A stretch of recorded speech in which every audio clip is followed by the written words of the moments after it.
ఈ మధ్య ఇంకోటి ప్రశ్న వేశారు. ఈ మధ్యన మొన్న నేను హైదరాబాద్ వెళ్ళినప్పుడు ఒక ప్రశ్న అడిగారు, అది గుర్తొస్తుంది. వినాయకుడిని నవరాత్రులు చేశాక హుస్సేన్ సాగర్, హైదరాబాద్ లో హుస్సేన్ సాగర్ అయ్యి ఉన్నాయి. ఈ మట్టితో చేస్తారు కదా, ఈ బొమ్మలు తీసుకెళ్లి ఆ హుస్సేన్ సాగర్ లో కలిపేస్తారు. బీబీ నీ కోసమే చెప్తాను, నువ్వు శ్రద్ధగా వినాలి. ఇది ఒకళ్ళు అడిగారు, హిందువులే, ముస్లింలు అడగల, హిందువులు అడిగారు.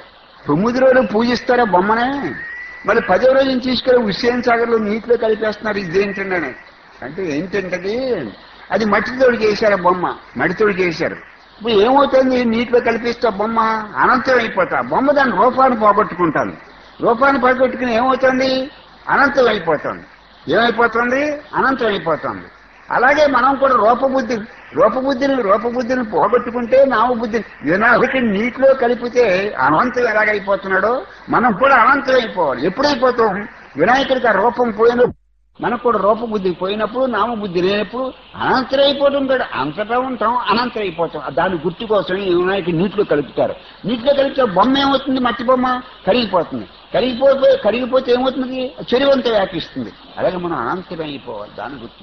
అంటే ఇప్పుడు రూపం దేనికోసం, సపోర్ట్ కోసం. నామం దేనికోసం, సపోర్ట్ కోసం. But God is the formless, nameless, actionless, birthless, death less.